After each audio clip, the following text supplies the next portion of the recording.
Text book exercises നമ്മൾ 15ാമത്തെ നേരത്തെ നോക്കിയിരുന്നത്. ഇന്ന് നമുക്ക് ബാക്കിയുള്ള എല്ലാ എക്സസൈസസും ഡിസ്കസ് ചെയ്യാം. ടെക്സ്റ്റ് ബുക്കിൻ്റെ ബാക്കിലുള്ള എക്സസൈസാണ്, അത് നിങ്ങൾ വായിച്ച് നോക്കുക. 16ാമത്തെ ക്വസ്റ്റ്യൻ മുതൽ നമുക്ക് ഇന്ന് ഡിസ്കസ് ചെയ്യാം.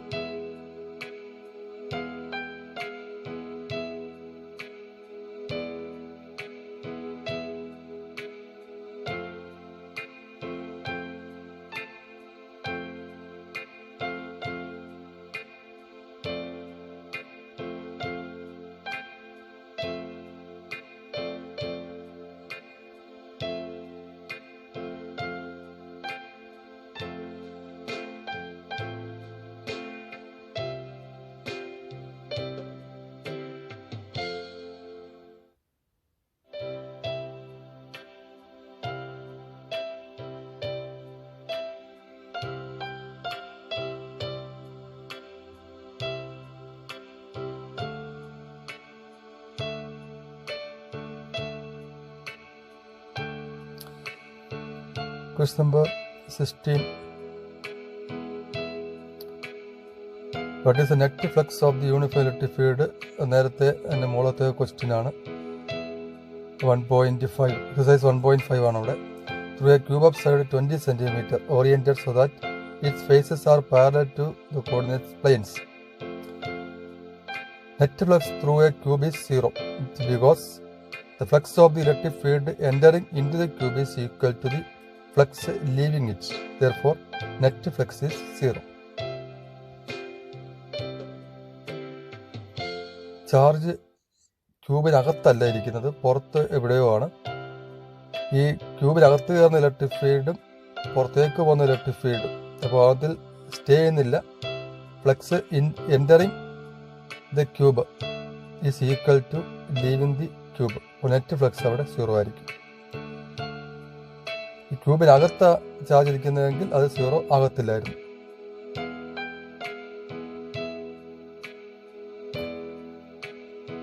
Question number 17. Careful measurement of the electric field at the surface of a black box indicates that the net outward flux through the surface of the box is 8.0 into 10⁻³ Newton meter square per coulomb. Question number 8. What is the net charge inside the box? Question number B. If the net outward flux through the surface of the box were 0, could you conclude that there were no charges inside the box? Why or why not? First question വളരെ simple ആണ്. ഫ്ലക്സിൻ്റെ value ഉണ്ട്. Phi equals 8.0 into 10⁻³ Newton meter square per coulomb. From Gauss law, Phi is equal to Q by epsilon 0. The Q is equal to epsilon 0 into Phi. Value substitute ചെയ്യുക. Final answer 0.071 micro coulomb. Micro means 10⁻⁻6 coulomb. അങ്ങനെ ആക്കി എഴുതിയിരിക്കുകയാണ്. Second ക്വസ്റ്റ്യൻ്റെ answer total outward flux having a 0 value does not confirm that the charge inside the box is 0. It is because that there might be some additional field entering or leaving the cube. However, the net charge inside the cube will be 0.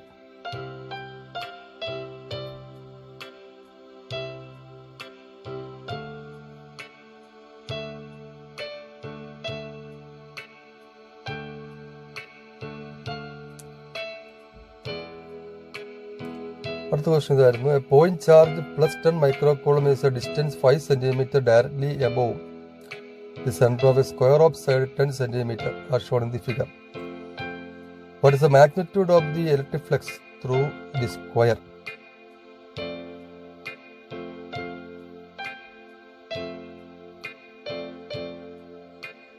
Area of the square is equal to 0.1 square metre ആക്കിയിട്ട് area equals to square ആകുമ്പോൾ a square ആണ്. Q 10 മൈക്രോകൂളം.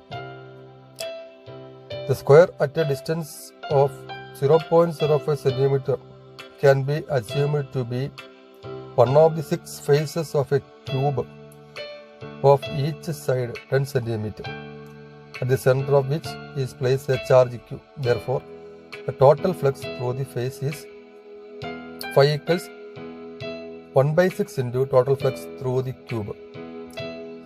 അതായത് സ്ക്വയറിൻ്റെ ഒരു side ക്യൂബിൻ്റെ ഒരു സൈഡായി, സ്ക്വയറിൻ്റെ ആ ഒരു പീസ് കാണിച്ചിരിക്കുന്നത് ക്യൂബിൻ്റെ ഒരു സൈഡായിട്ട് എടുക്കുക.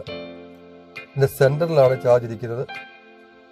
അപ്പോൾ അതിന് 6 ഫേസസ് ഉണ്ട്. അപ്പോൾ ഒരു ഫേസിൽ ഫ്ലക്സ് കണ്ടുപിടിച്ചാൽ മതി.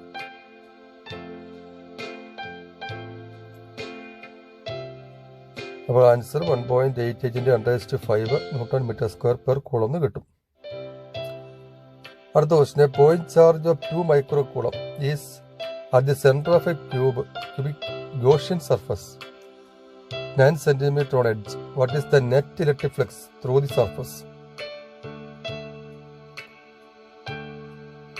ചാർജ് ഉണ്ട്, അത് മൈക്രോ കൂളമിനെ കൂളമാക്കി കൺവേർട്ട് ചെയ്യണം. ഗോസ് തിയറം അനുസരിച്ച് phi equals q/ε0 direct question ആണ്, അത് ചെയ്ത് പഠിക്കുക.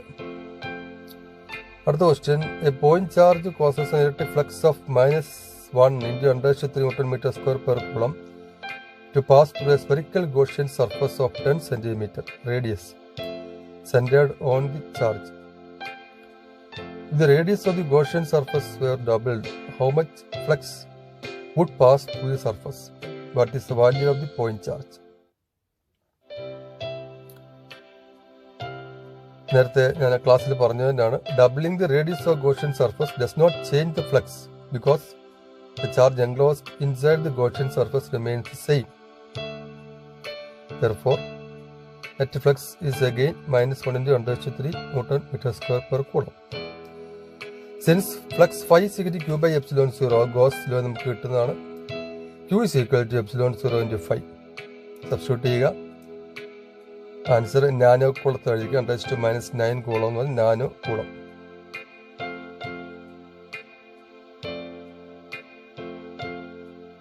Okay,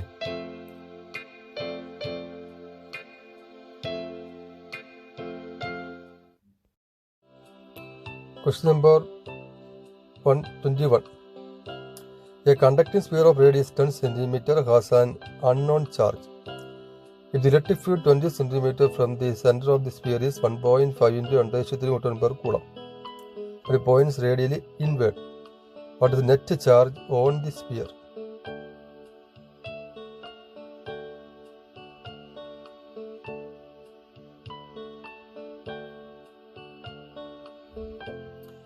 radius r equals 10 cm,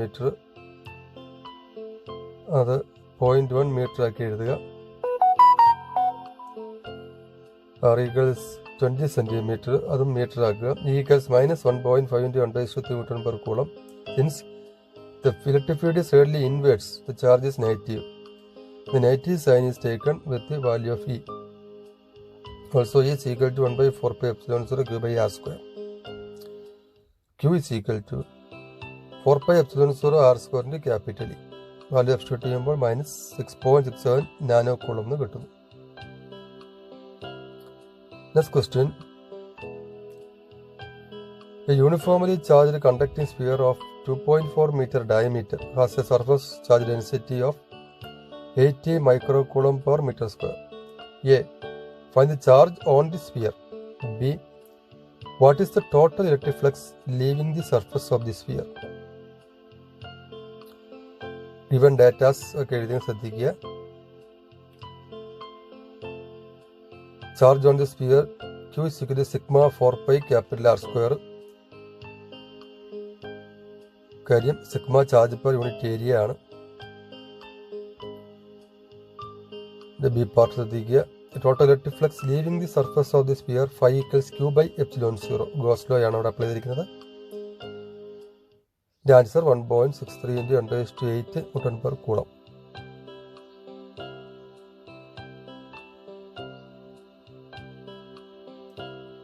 അടുത്ത question, an infinite line charge produces a field of 9 × 10⁴ Newton per coulomb at a distance of 2 cm.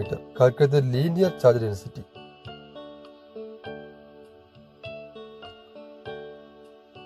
അവിടെ നമ്മൾ ഗോസ് തിയറത്തിൻ്റെ ഫസ്റ്റ് ആപ്ലിക്കേഷൻ പഠിച്ചതാണ്. E is equal to 1/2πε0 λ/r. അപ്പോൾ ലാംഡയാണ് linear charge density. Cross multiply ചെയ്യുമ്പോൾ lambda is equal to E into 2πε0 r എന്ന് കിട്ടും. Centimetre metre ആക്കുക. Answer 0.1 micro coulomb per metre.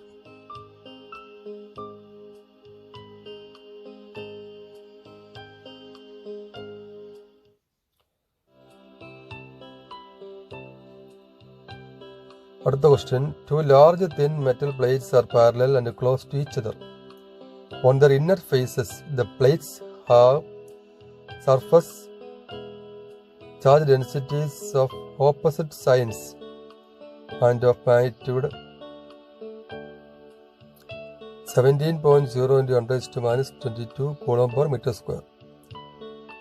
What is E? A. In the outer region of the first plate, B. In the outer region of the second plate, and C. Between the plates. നമ്മുടെ Gauss തിയറത്തിൻ്റെ second application എത്തിയാണത് പഠിപ്പിച്ചതാണ്. Parallel sheets വെക്കുമ്പോൾ electric field intensity region 1, 2, 3. Answer ശ്രദ്ധിക്കുക. E1 is equal to minus of sigma a plus sigma b by 2ε0. Answer 0 ആണ്. Region 3ൽ sigma A plus sigma B by 2ε0, അവിടെ answer 0 കിട്ടും. Region 2ലാണ് sigma A minus sigma B by 2ε0. Minus of minus നമ്മൾ substitute ചെയ്യുമ്പോൾ 2 sigma by 2ε0 എന്ന് വരും. 1.92 into 10⁻10 Newton per coulomb.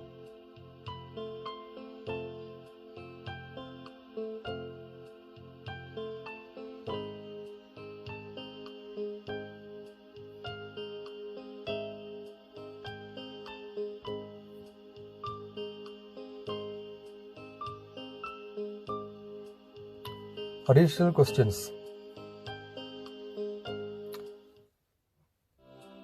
An oil drop of 12 excess electrons held stationary under a constant electric field of 2.55 into 10⁻4 Newton per coulomb in Millikan's oil drop experiment. The density of the oil is 1.26 gram per centimeter cube. Estimate the radius of the drop. G equals 9.81 meter per second square. E is equal to 1.6 into 10⁻19 coulomb. Answer നോക്കാം.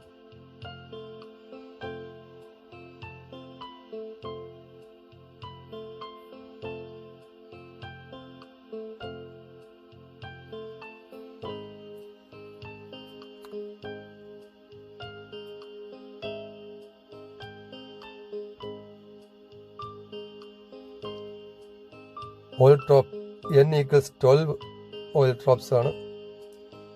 ഈയുടെ value എഴുതിയിരിക്കുന്നു. Density rho is equal to 1.26 gram per centimeter cube. അതിന് kilogram per metre cube ആക്കി convert ചെയ്യണം. G 9.81 meter per second square. ഈയുടെ value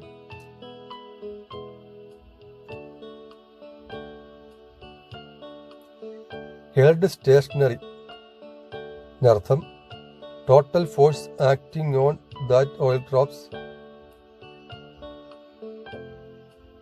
0 ആയിരിക്കണം. But total downward force is equal to total upward force എങ്കിൽ മാത്രമേ stationery ആയിട്ട് അത് നിൽക്കത്തുള്ളൂ. അപ്പോൾ ഡൗൺവേർഡ് ഫോഴ്സ് എന്ന് വെച്ചാൽ വെയിറ്റ് ആണ്, വെയിറ്റ് mg. അപ്പോൾ അതേ ഫോഴ്സ് അപ്വേർഡിൽ പ്രയോഗിക്കണം. അത് ഇലക്ട്രിക് ഫോഴ്സ് ആണ്. F is equal to QE. അതുകൊണ്ട് ബാലൻസ് ചെയ്യുമ്പോഴാണ് സ്റ്റേഷനറി ആയിട്ട് നിൽക്കുന്നത്. അതായത് QE is equal to mg. മാസിന് പകരം volume into density 4/3 πr³ ρg.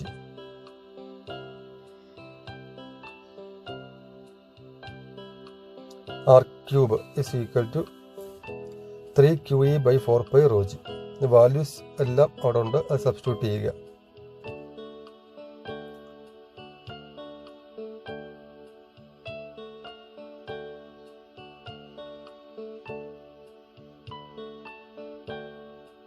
Answer 9.8 × 10⁻⁴ millimeter എന്ന് കിട്ടും.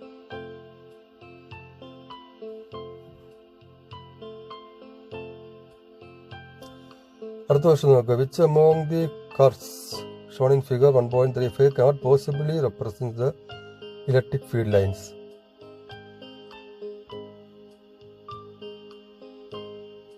Cannot possibly represents.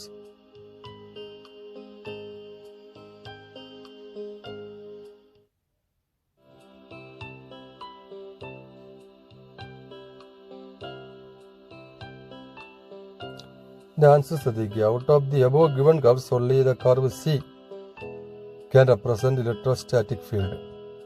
In case of the figure A, electric field is not normal to the surface of the conductor. Therefore, it is not possible. In figure B, the electric field starts from a negative charge and ends at a positive charge, which is not possible. Figure D is also not possible because two electric field lines cannot intersect. In figure E, loops are shown, since electrostatic field lines cannot form loops within the two charges. Therefore, this figure can also not possibly represent the electrostatic field.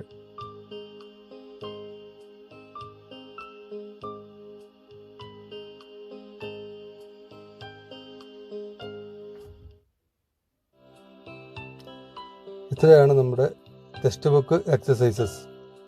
ഈ exercises എല്ലാം ഞാൻ 3 videos ആയിട്ടാണിത് ഇട്ടിരിക്കുന്നത്. ഈ chapter പഠിച്ചു കഴിഞ്ഞ് ആ problems എല്ലാം തനിയെ നിങ്ങൾ ചെയ്ത് നോക്കുക. നിങ്ങൾക്കൊരു കോൺഫിഡൻസ് ലെവൽ വർദ്ധിപ്പിക്കുവാൻ വേണ്ടി ഇത് സഹായിക്കും. ഓരോ പ്രോബ്ലവും തന്നെ നിങ്ങൾ ചെയ്ത് അത് പഠിക്കുക. ഓക്കെ, ഇനി അടുത്ത ക്ലാസ്സിൽ നമ്മൾ നേരത്തെ ചോദിച്ച +2 പരീക്ഷയ്ക്ക് ചോദിച്ച ക്വസ്റ്റ്യൻസ് ഡിസ്കസ് ചെയ്യാം. അതോടുകൂടി നമ്മുടെ ഈ ഫസ്റ്റ് ചാപ്റ്ററിൻ്റെ ക്ലാസ്സസ് തീരുന്നതാണ്. Okay, thank you. സബ്സ്ക്രൈബ് ചെയ്യാത്തവരുണ്ടെങ്കിൽ എത്രയും പെട്ടെന്ന് ആ സബ്സ്ക്രൈബ് ചെയ്യുക. അതുപോലെ മറ്റു കുട്ടികൾക്ക് പഠിക്കുന്ന കുട്ടികൾക്കത് ഷെയർ ചെയ്ത് കൊടുക്കുക. Thank you.